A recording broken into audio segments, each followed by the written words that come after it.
자, 오늘 얘기할 내용은 2025년 부동산 전망에 대해서 얘기를 해줄 거야. 일단은 결론부터 얘기하면은 중상급지 위주로 상승이 예상이 되고 양극화는 지금보다 훨씬 더 심해질 예정이다.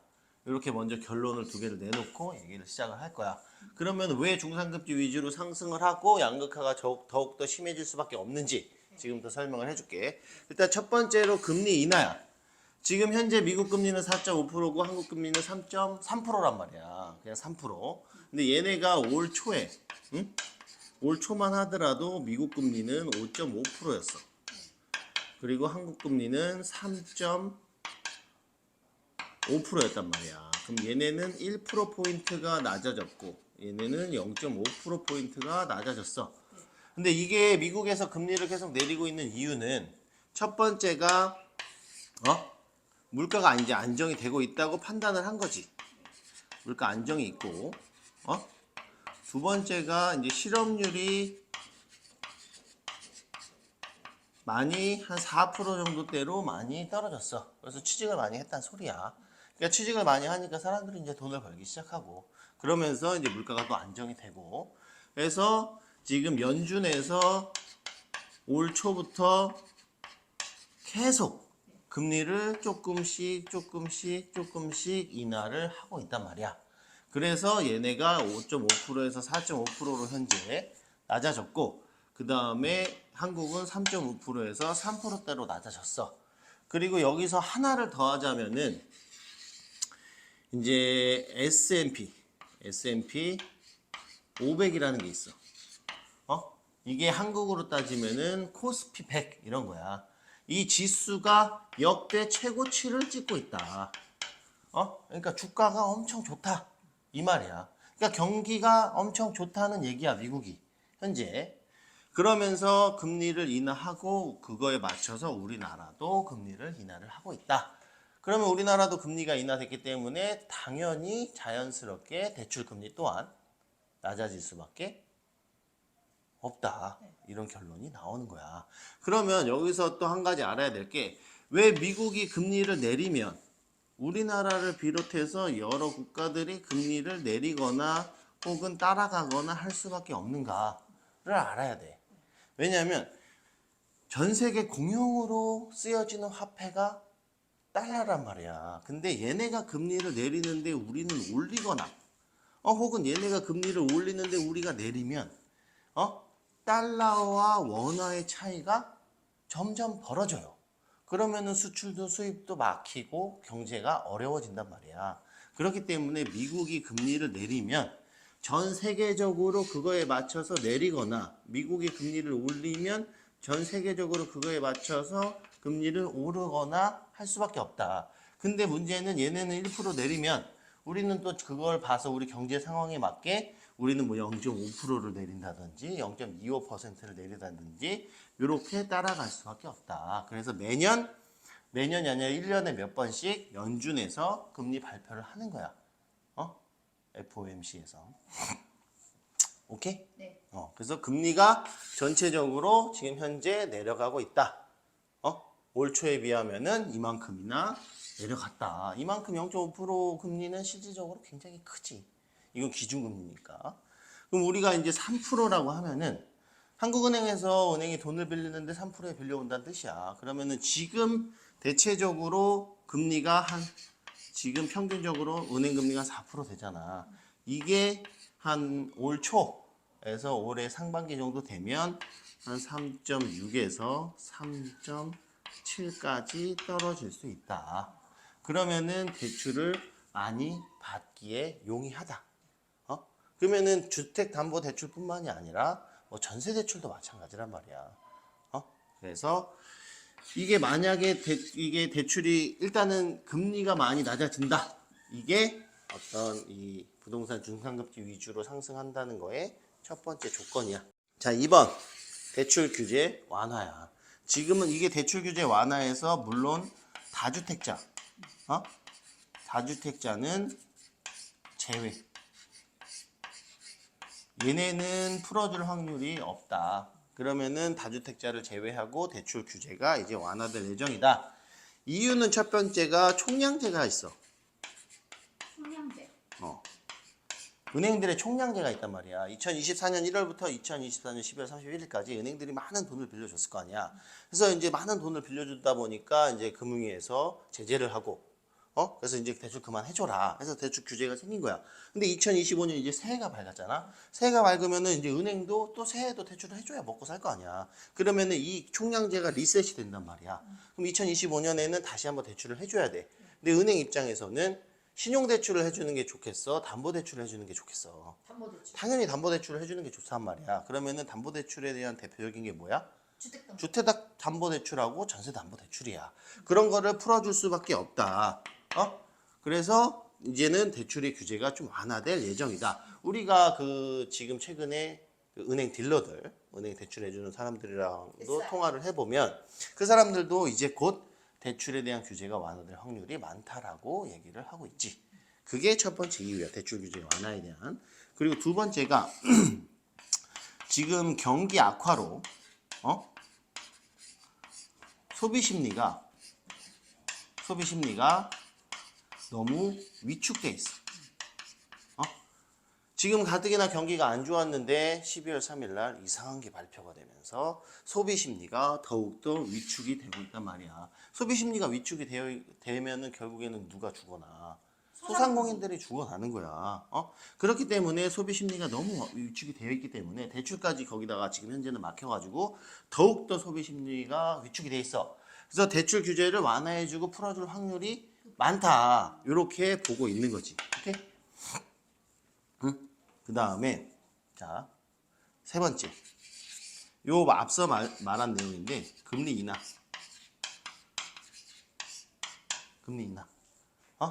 요거는 요 앞에 내용하고 똑같아. 미국에서 금리를 내리고 우리나라에서도 지금 3%까지 기준금리를 내렸기 때문에 대출에 대한 금리가 3.6에서 3.7%가 된다. 그러면 이 모든 걸로 인해서 지금 대출 규제가 완화가 되면 현금 유동성이 확보가 되는 거야, 이제. 대출 받아서 집을 살 수가 다시 있는 거지. 현금 유동성이 확보가 되면 자연적으로 매수 심리가 부동산의 매수 심리는 살아나지. 매수 심리가 살아나면 가격은 상승할 수밖에 없다. 요게 요렇게 오는 거야. 오케이? 그래서 이 금리 인하, 대출 규제 완화로 인한 현금 유동성 확보로 인한 매수 심리 상승으로 인해서 부동산에 대한 어떤 다시 한번 매수 심리가 올라가면서 가격이 상승할 여력이 충분히 있다. 그런데 단 모든 부동산이 그렇게 되는 게 아니고 중상급지 위주의 부동산 위주로만 왜요? 상승을 할 수밖에 없다. 왜냐하면 이제 내가 앞으로 얘기하겠지만 양극화는 더욱더 심해질 예정이야. 그거는 이제부터 얘기를 해줄게. 챕터 2. 응? 네. 공급의 부족. 공급 부족 현상. 이란 말이야. 첫 번째가 공급 부족이지. 네. 공급 부족. 요거는 2028년까지 네. 공급 부족은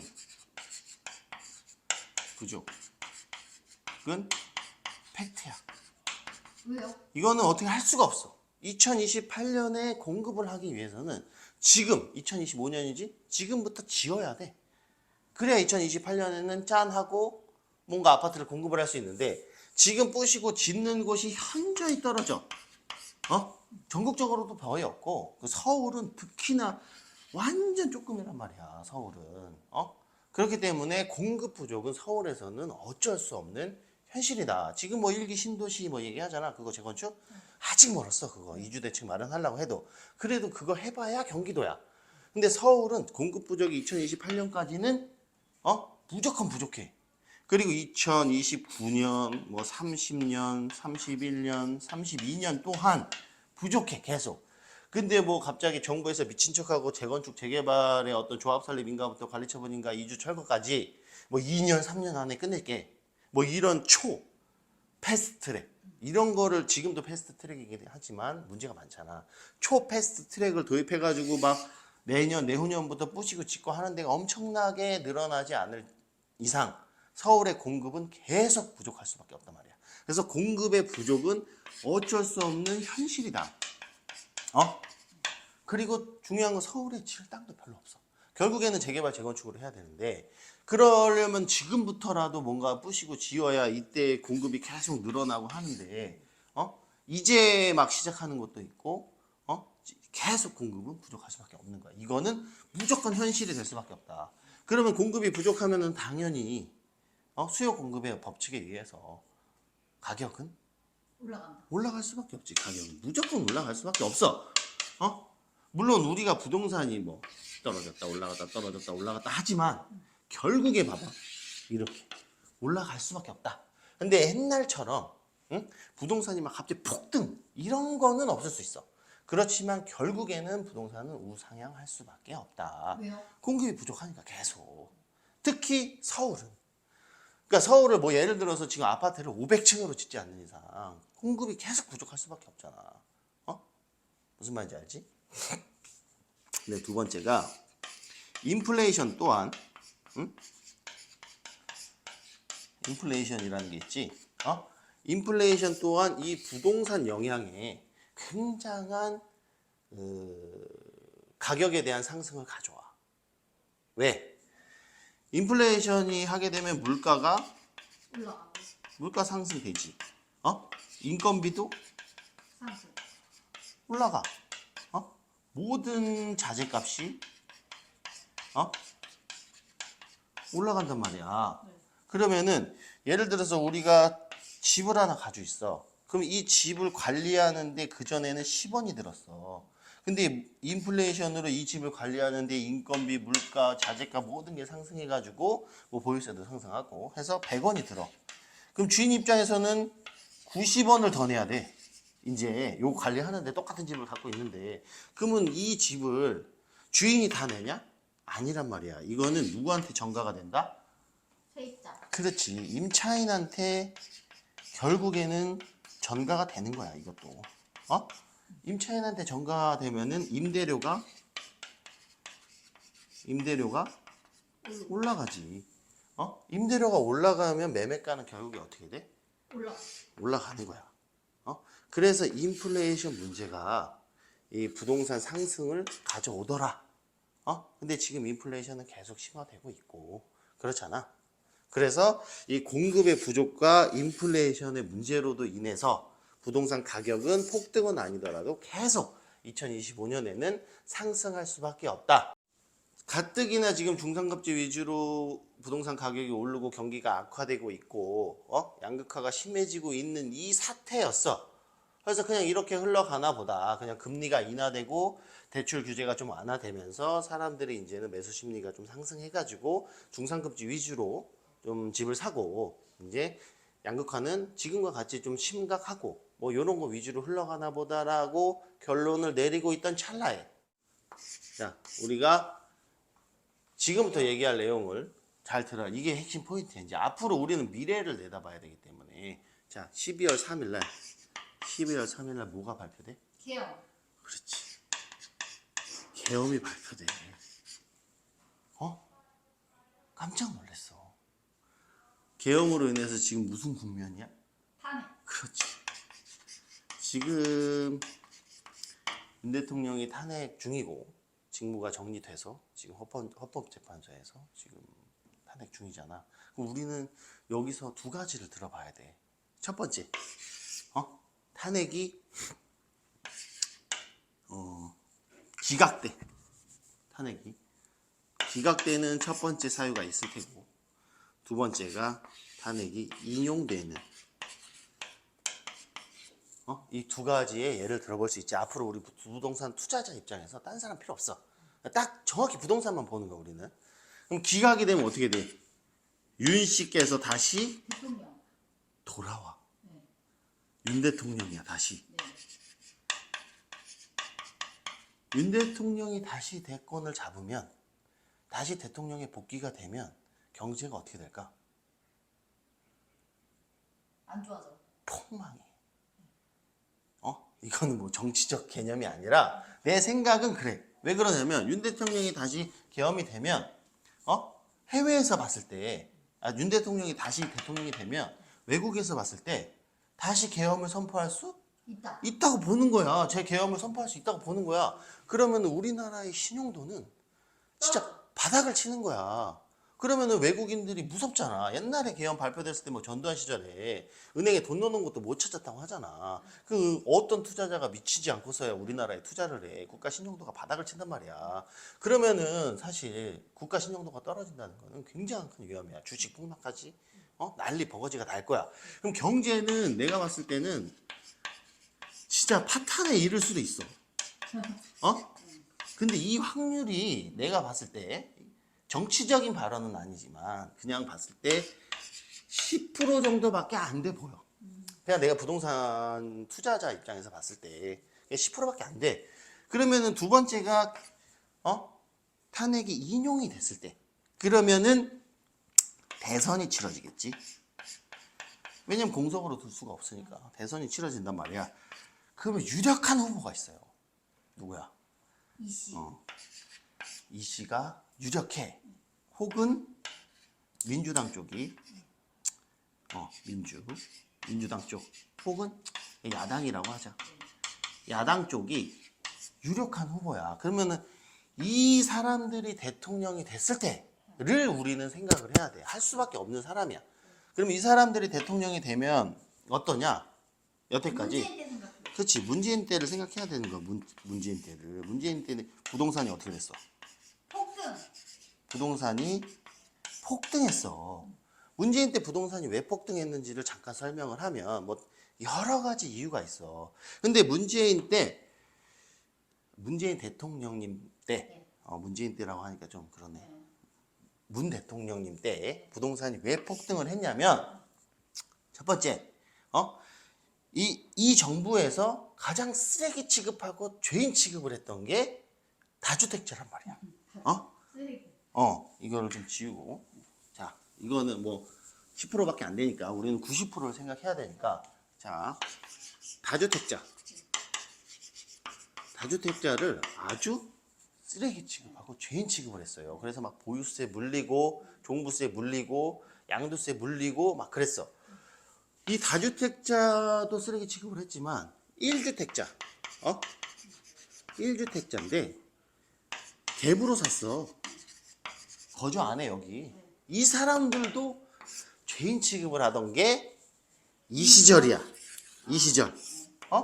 그러면 이 사람들이 이때 가장 유행했던 게 뭐야? 그래서 똘똘한 한 채. 그렇지. 똘똘한 한 채가 그래서 유행이 시작이 된 거야 이때. 왜냐면 하도 규제를 하니까 다 팔고 할 거 아니야. 그러면은 이때 왜 부동산 가격이 올랐냐? 뭐 여러 가지 이유가 있겠지만 우리나라는 임대 시장에 80%가 민간의 의지를 해요. 민간의 의지를 해.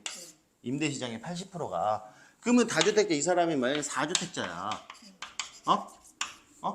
그러면은 1주택은 거주하고 3주택을 임대 놓잖아. 임대를 놓는다고. 근데 이 임대 시장의 80%가 이거에 의지를 하고 있는 거야.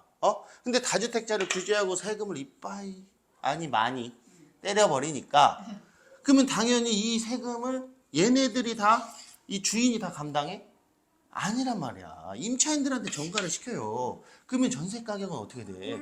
올라가는 거야. 그럼 매매 가격은 올라가는 거야. 계속 올라가는 거야.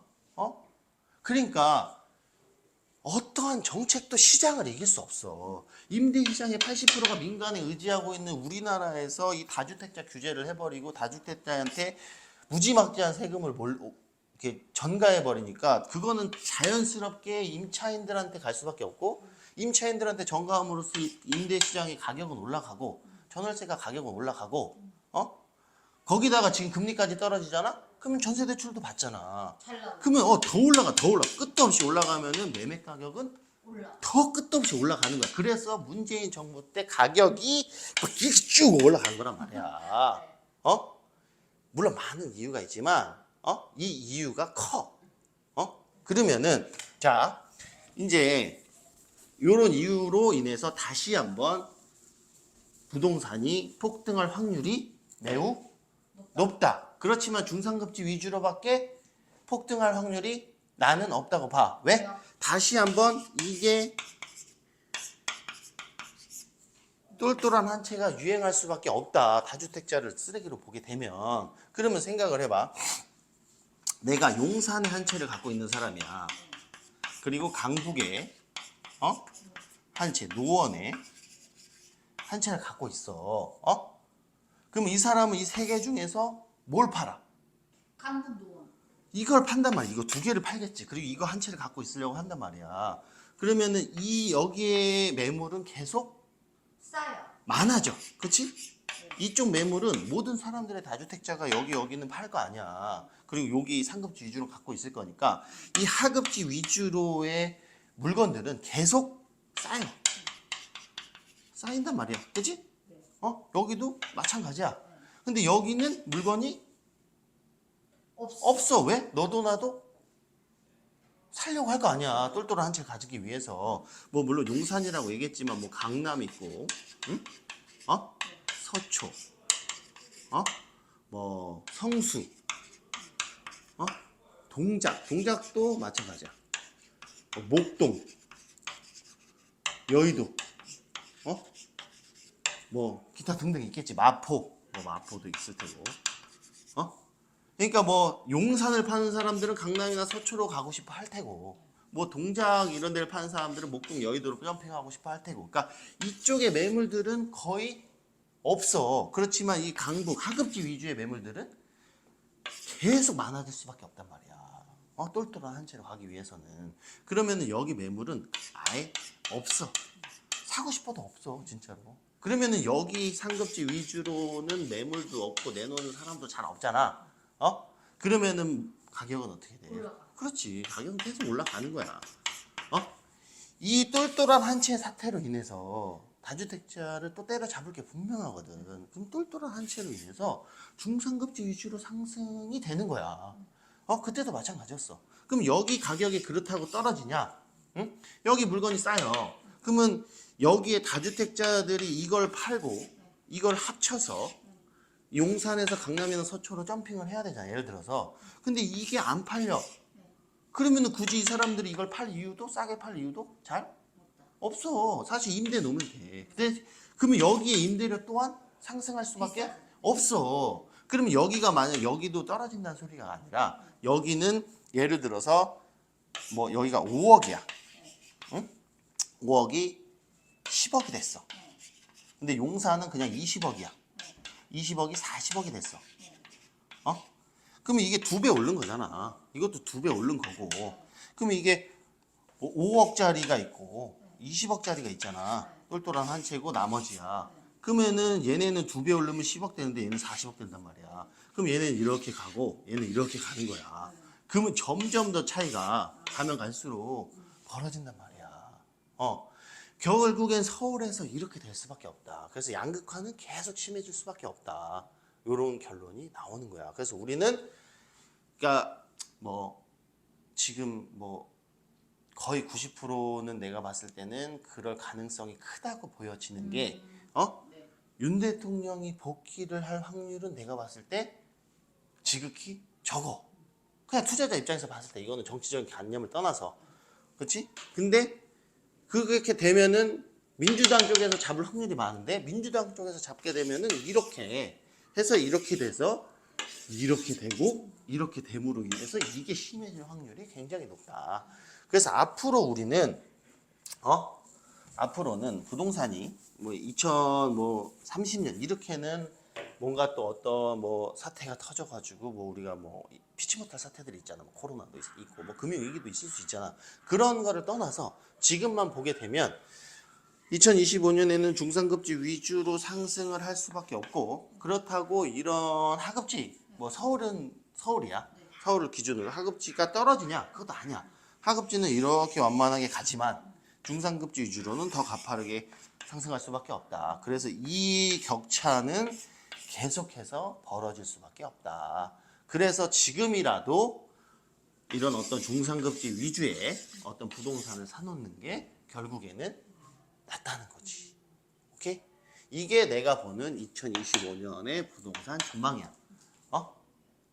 이렇게 되나 안 되나 한번 지켜보면 돼. 오케이?